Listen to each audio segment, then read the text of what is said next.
What's something people don't know about Hiram Percy Maxim? He made the world a quieter place.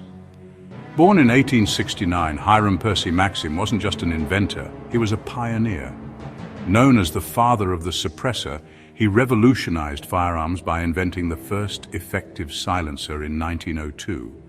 His work reduced gunfire noise, changing the course of military history forever.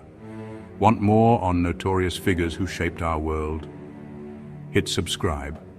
Stay curious.